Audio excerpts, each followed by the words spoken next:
네, 오늘 저는 성도님들과 함께 죄인을 향한 아버지의 사랑이란 제목으로 함께 말씀을 나누고자 합니다.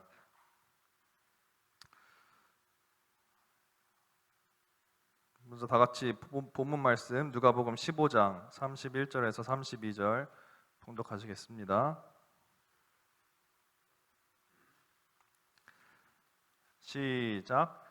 아버지가 이르되 너는 항상 나와 함께 있으니 다 내 것이로되 이 내 동생은 죽었다가 살아났으며 내가 잃었다가 얻었기로 우리가 즐거워하고 기뻐하는 것이 마땅하다 하니라.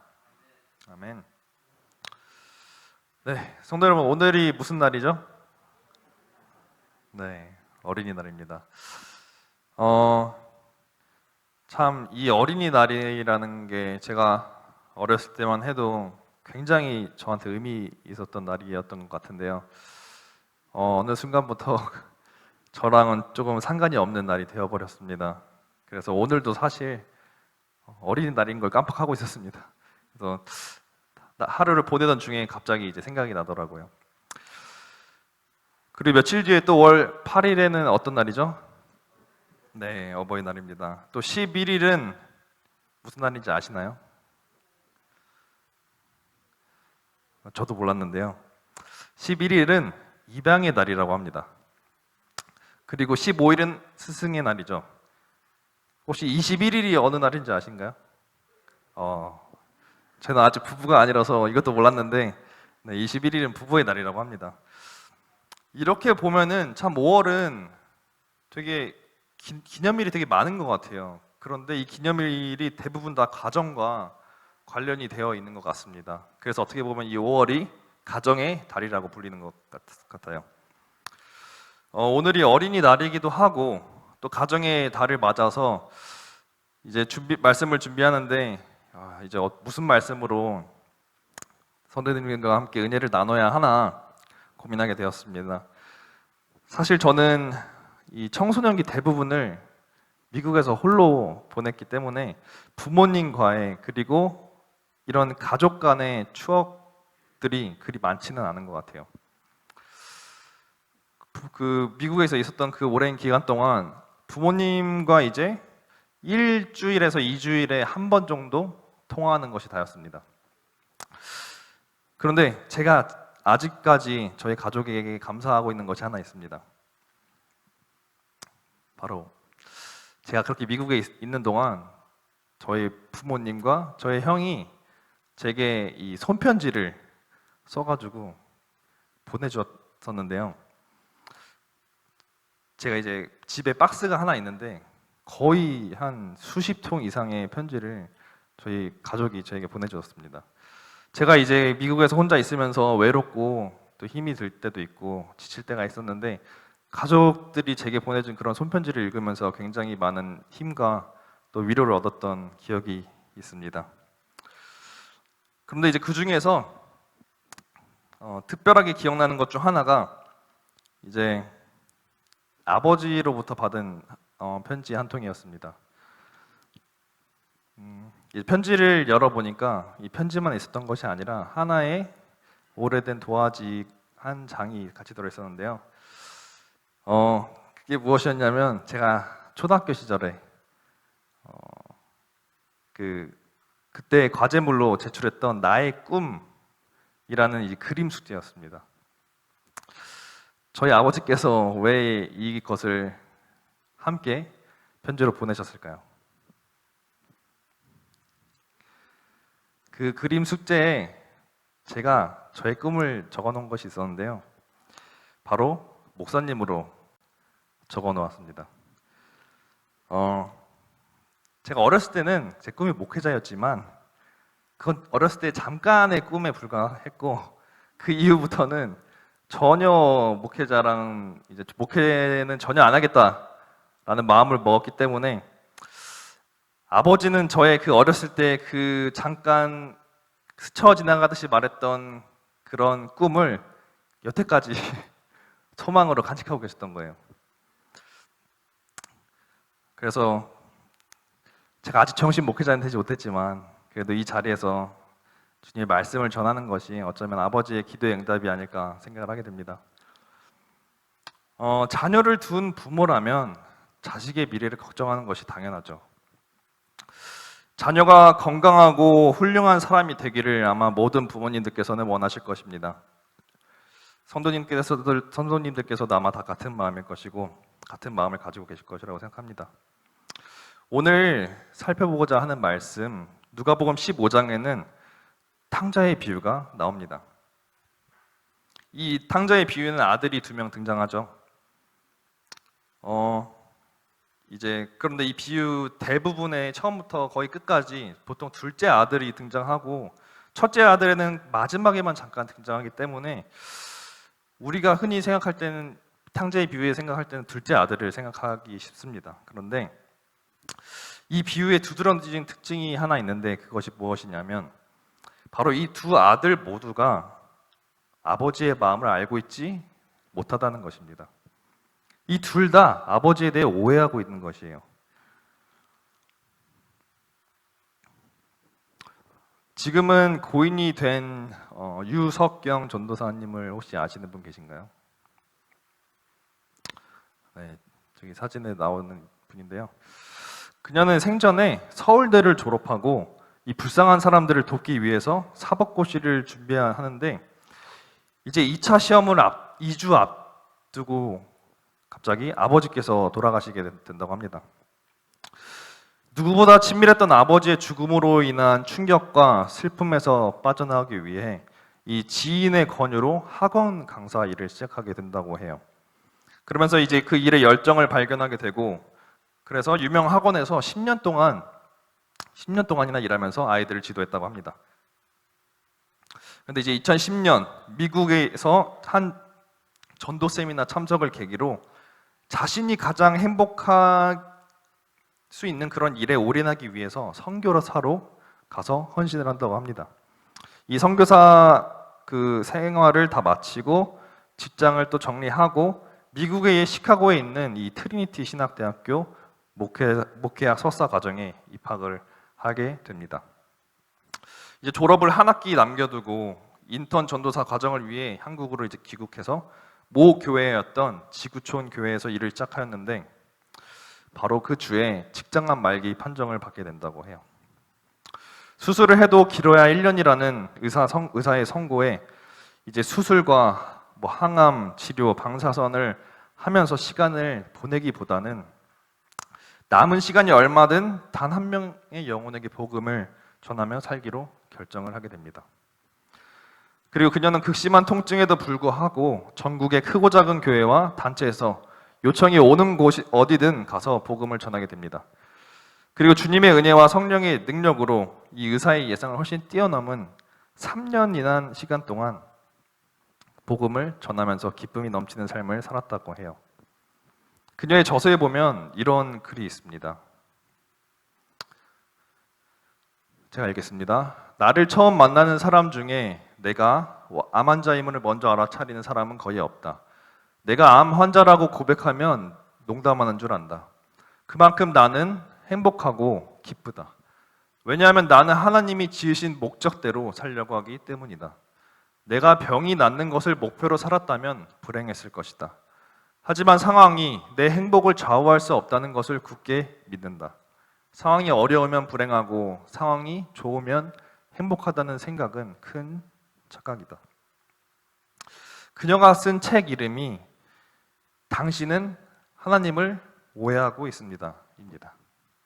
그녀가 말하기를 우리가 하나님을 오해하고 있다는 것이에요. 또 그녀가 쓴 책에는 이러한 이야기도 있습니다. 친구들은 내 뒤에 항상 큰 백이 있는 것 같은 포스가 난다고 했다. 그 이유를 궁금해하다가 나의 할아버지가 재벌인 것 같다고 결론을 내렸다. 그게 입소문을 타고 많은 사람들에게까지 소문이 났다. 나는 사실대로 설명해 주었다. 할아버지가 재벌이 아니라 내가 하나님의 딸이기 때문에 세상 무엇보다 더 큰 백을 갖게 되었다고. 그녀는 하나님 아버지를 진정한 아버지로 믿고 살았으며 자신은 하나님의 친딸처럼 그렇게 살아왔다고 고백하고 있습니다. 그런데 그녀는 사실 많은 사람들이 하나님을 오해하고 살아가고 있다고 말을 하는 것이에요. 말로는 하나님의 아버지라고 부르짖고 또 하나님의 자녀라고 말하지만 실제로는 그렇지 않다는 것입니다. 왜냐하면 정말 하나님이 우리의 아버지라면, 우리가 그분의 아들과 그분의 딸이라면 그렇게 살아야 되는데 그렇게 살지 못하고 있다는 것이죠. 그리고 그 이유가 바로 우리가 아버지 하나님에 대한 오해하고 있기 때문이라는 거예요. 누가복음 15장 이 탕자의 비유에 등장하는 두 아들도 바로 아버지에 대해서 오해하고 있는 모습을 우리는 발견하게 됩니다. 제가 간단하게 요약을 하겠습니다. 많은 재산을 가지고 있는 아버지에게 두 아들이 있었죠. 어느 날 둘째 아들이 자기 유산을 미리 물려달라고 떼를 씁니다. 그런데 그 둘째 아들은 많은 재산을 가지고 먼 타국에 가서 모두 탕진하고 맙니다. 결국 둘째 아들은 아버지를 생각하며 회개하고 아버지에게 돌아갑니다. 그런데 첫째 아들은 잘못을 저지르고 많은 재산을 탕진하고 돌아온 동생을 위해 잔치를 베푸는 아버지에 대해서 화를 내게 됩니다.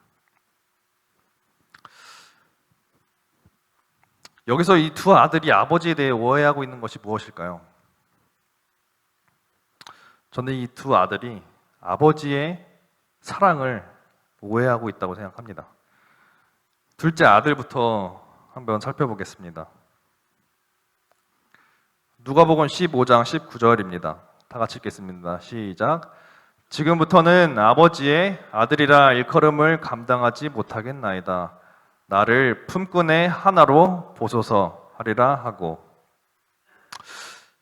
집을 나간 이 둘째 아들은 자신이 잘못했다는 사실을 뼈저리게 깨닫고 결국 아버지에게 돌아가기로 결심을 하게 되죠. 그런데 돌아가는 길에 이 아버지에 대한 그의 생각이 어떠한가요? 말씀에서 나온 것처럼 그래, 나는 아버지의 아들도 이젠 아니다. 내가 이대로 돌아가면 아버지께 용서받지 못할 것이다.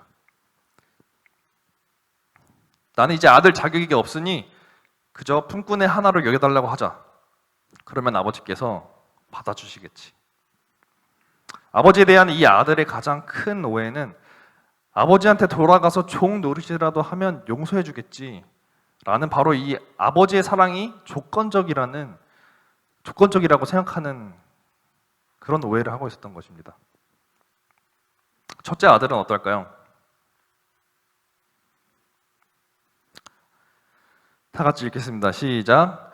아버지께 대답하여 이르되 내가 여러 해 아버지를 섬겨 명을 어김이 없거늘 내게는 염소 새끼라도 주어 나와 내 벗으로 즐기게 하신 일이 없더니 아버지의 살림을 창녀들과 함께 삼켜버린 이 아들이 돌아오매 이를 위하여 살찐 송아지를 잡으셨나이다.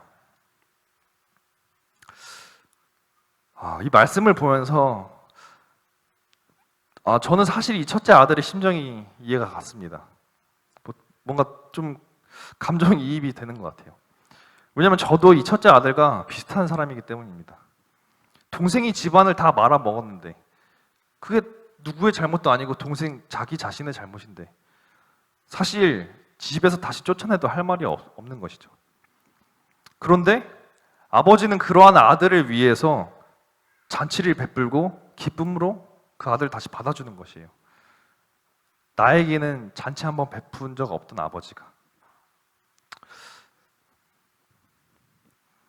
이 첫째 아들의 생각은 난 아버지를 위해 헌신했으니까 이 망나니 둘째 아들보다 내게 더 잘해줘야 하는 것이 아니냐 이런 생각인 것입니다. 어쩌보면 지극히 정상적인 생각이라고 볼 수도 있어요. 그런데 예수님께서 이 비유를 말씀하신 배경이 무엇인지 우리는 잠시 살펴볼 필요가 있습니다. 비유를 말씀하시기 바로 전의 내용입니다. 제가 읽겠습니다. 모든 세리와 죄인들이 말씀을 들으러 가까이 나아오니 바리새인과 서기관들이 수군거려 이르되 이 사람이 죄인을 영접하고 음식을 같이 먹는다 하더라. 예수께서 그들에게 이 비유로 이르시되. 어느 날 이 세리와 죄인들이 예수님의 말씀을 듣기 위해 예수님 주변으로 모여들었습니다. 그 당시 이스라엘 관습에 의하면 유대인들은 이방인들과 전혀 상종하지 않았죠. 그런데 이제 유대인인 예수님이 죄인인 그 세리들과 같이 또 다른 죄인들과 이야기를 나누고 그들과 함께 음식을 먹고 있는 것이에요. 바리새인들과 서기관들인 그런 장면을 보고 예수님이 못마땅해 수군거리기 시작하는 것입니다. 그러자 예수님 그들을 향하여 탕자의 비유, 즉 오늘 본문 말씀을 비유로 설명을 하시고 계시는 것입니다. 이 탕자의 비유에서 둘째 아들은 바로 세리와 죄인들을 상징하고 있습니다. 그리고 첫째 아들은 바리새인과 서기관들을 상징하고 있습니다. 이 둘 다 하나님을 조건적인 사랑을 하시는 분으로 오해하고 있는 것입니다. 우리는 종종 첫째 아들처럼 아버지의 마음속에 내가 과연 있기는 할까? 라는 생각을 합니다. 내가 지금까지 잘 해왔는데, 내가 잘한 행동들이 이렇게 많은데 내게 왜 축복을 안 주시지? 라는 생각을 할 수도 있습니다. 어쩌면 우리는 둘째 아들처럼 내가 종 노릇이라도 해서 나의 이 죄값을 치러야 된다고 생각할지도 모르겠습니다. 내가 지금까지 그래야 하나님께서 죄인인 나를 받아주실 것이라고 생각을 하는 것이에요. 이 모든 것은 바로 아버지에 대한 오해에서 비롯되었다고 저는 생각합니다. 제 주변의 사람들과 대화를 하다 보면 대부분의 사람들이 이 아버지와의 관계보다는 어머니와의 거리가 훨씬 더 가깝다는 것을 볼 수 있습니다. 왜 그럴까요? 저도 개인적으로 아버지보다 어머니가 좀 가까운 것 같은데, 제 생각에는 이 아버지보다 어머니와 보낸 시간이 훨씬 더 많기 때문이라고 생각합니다. 그래서 어릴 때부터 가장 많은 시간을 함께한 사람이 어머니이기 때문에 어머니를 가장 잘 알고 가장 가까운 그런 사이라는 것이죠. 아무래도 아버지와는 함께하는 시간이 이렇게 많지는 않기 때문에 아버지에 대해서 잘 알지는 못하는 것 같습니다. 성도 여러분, 오해는 알지 못하는 데서 출발합니다. 바리새인들은 그 누구보다 하나님에 대해서 잘 안다고 자부하던 사람들이었습니다. 그러나 그들은 하나님에 대한 큰 오해를 하고 있었습니다. 바로 하나님을 가혹하고 무서운 분으로 알고 있었다는 것이에요. 안식일에 하지 말아야 할 일을 하면 엄하게 벌하시는 분이라고 생각을 하고 있었습니다. 그리고 그래서 안식일에는 아무것도 하지 말아야 된다는 생각을 가지고 살아가게 되는 것이죠. 그렇기에 이러한 오해를 가진 그들에게는 안식일이 도무지 하나님을 만날 수 없는 날이 되어버린 것입니다. 바리새인들은 하나님에 대해 잘 알지 못했습니다. 하나님을 알지 못하면 하나님과의 거리가 멀게 되는 것입니다. 하나님에 대한 오해가 하나님과의 그 거리를 좁히지 못하고 있는 것입니다. 첫째 아들도 그리고 둘째 아들도 아버지의 사랑에 대해 잘 알지 못했기 때문에 바로 아버지를 두려운 존재로 알고 있었고 또 편애하는 아버지와 조건적 사랑을 하는 아버지로만 알고 있었던 것이에요. 그런데 우리를 직접 창조하신 창조자 하나님은 그런 분이 아니십니다. 그럼 아버지는 과연 어떤 분이실까요? 저는 오늘 이 비유를 잠깐 아버지의 입장에서 살펴보고 싶습니다. 아버지는 이제 많은 재산을 잃어버리게 되죠. 둘째 아들 때문에. 아마 낙심했을 수도 있을 것입니다. 그러나 아버지의 진정한 상실감은 재산을 잃어버렸다는 것에 대한 상실감이 아니라 바로 아들을 잃어버렸다는 상실감이었습니다. 아버지는 아들이 돌아오자 잔치를 베풀며 크게 기뻐합니다. 그런데 돌아온 아들은 성공한 아들이 아니라 실패한 아들이었습니다. 돌아온 아들은 깨끗한 아들이 아니라 죄인의 모습을 하고 있는 아들이었습니다. 하지만 아버지의 유일한 관심사는 오직 아들이었습니다. 대저 의인은 7번 넘어질지라도 다시 일어나려니와 악인은 재앙으로 말미암아 엎드러지느니라. 아버지의 관심은 아들의 넘어짐이 아니라 아들의 일어섬이었습니다.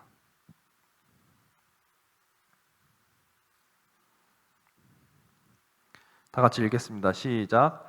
아들이 이르되 아버지, 내가 하늘과 아버지께 죄를 지었사오니 지금부터는 아버지의 아들이라 일컬음을 감당하지 못하겠나이다 하나, 아버지는 종들에게 이르되 제일 좋은 옷을 내어다가 입히고 손에 가락지를 끼우고,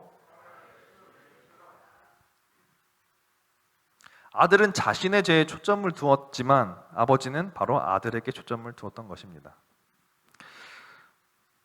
교회 증언 3권 102쪽에 보면 이렇게 말씀하고 있습니다. 그는 누더기 옷을 걸치고 그 맨발은 여행의 먼지로 더럽혀져 있었지만 아들이 자기 앞에 겸손히 꿇어 엎드렸을 때 아버지의 동정심은 크게 일어났다. 그는 체면을 차리느라 뒤로 물러서지 않았으며 가혹하게 대하지 않았다. 그는 아들에게 과거의 과오를 말하지 않았으며 그가 얼마나 비천한 중에 빠져 있는지를 상기시키지 않았다. 아버지는 아들을 일으켜 세우고 그에게 입을 맞추었다. 그는 거역하는 아들을 가슴에 끌어안고 그의 헐벗은 몸에 자기의 좋은 옷을 입혀 주었다. 저는 이것이 아버지의 마음이라고 생각합니다. 이것이 죄 있는 우리를 향하신 아버지 하나님의 사랑이라고 저는 생각을 합니다.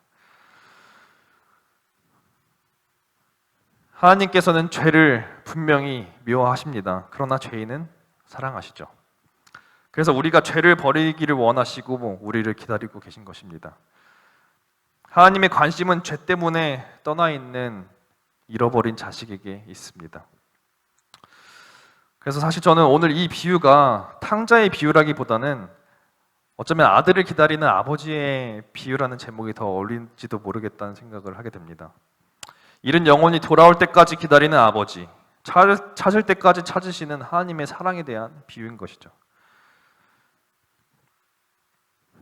누가복음 15장에는 탕자의 비유를 포함해서 또 다른 비유들이 있죠. 어떤 비유가 있나요? 잃은 양의 비유가 있죠. 그리고 또 잃은 은전의 비유, 또 잃은 아들의 비유. 이 세 개의 비유 모두 우리를 향하신 하나님의 사랑을 알려주시고 계시고 있는 것입니다. 누가복음 15장 7절과 10절에 기록된 이 다음의 성경 말씀이 저는 이 비유들을 통해서 우리에게 말씀하시고자 하는 핵심이라고 생각이 듭니다. 다 같이 한번 읽겠습니다. 시작. 내가 너희에게 이르노니 이와 같이 죄인 한 사람이 회개하면 하늘에서는 회개할 것 없는 의인 99으로 말미암아 기뻐하는 것보다 더하리라. 내가 너희에게 이르노니 하나님의 사자들 앞에 기쁨이 되느니라. 하나님은 지금도 잃어버린 영혼에게 관심을 기울이고 계십니다. 이 우주가 아무리 광활해도 하나님의 관심은 오직 죄인의 구원밖에 관심이 없는 것이에요. 오직 우리만 주목하고 계신 것입니다. 유석경 전도사가 이해하기 어려웠던 성경 구절이 하나 있다고 말을 합니다. 이 유석경 전도사는 그녀가 어릴 때부터 이해하기 힘든 성경 구절이 몇 개 있었는데 그 중 하나가 바로 데살로니가 전서 5장 18절의 범사에 감사하라였습니다. 이 말씀을 읽을 때마다 그녀는 아니 어떻게 모든 일에 감사할 수가 있지? 실제로 그것이 가능한 일인가? 하는 생각이 종종 들었다고 해요. 근데 그녀는 책에서 다음과 같이 간증합니다. 특히 아버지께서 돌아가셨을 때 이 말씀이 나를 힘들게 했다. 아버지는 췌장암으로 옆에서 보고만 있어도 손가락이 오그라들 정도로 그 심한 고통 속에서 돌아가셨다. 그런데 이것을 감사해야 한다니. 모든 성경 말씀에 순종해야 하는 것은 알지만 이 구절은 나에게 정말 힘든 말씀이었다. 그런데 아프고 나서 알게 되었다. 그녀에게 있어서 고난은 하나님을 바로 알게 되는 계기가 되었다고 그녀는 말하고 있습니다. 마치 욥이 인생의 고난을 크게 겪고 그 후에 하나님을 더욱 잘 알게 된 것처럼 하나님을 이해하려던 그녀가 고난을 통해 하나님을 신뢰하게 된 것입니다. 탕자의 비유에 나오는 이 둘째 아들도 아버지의 곁을 떠날 때는 몰랐습니다. 그런데 그가 허랑방탕하고 모든 것을 다 탕진한 후에 결국 아버지께로 돌아왔을 때 그는 비로소 아버지가 어떠한 분이심을 알게 된 것입니다. 사랑하는 태기영교회 성도님 여러분, 우리도 말씀을 통해 아버지를 만나고 삶을 통해 아버지를 알아야 한다고 생각합니다. 왜냐하면 아버지를 알아야, 그리고 그분의 무한하신 은혜와 사랑을 경험해야 우리가 하나님을 신뢰하고 그분께 우리의 모든 삶을 내어드릴 수 있게 되기 때문입니다. 우리가 사랑하면 그가 먼저 우리를 사랑하셨습니다.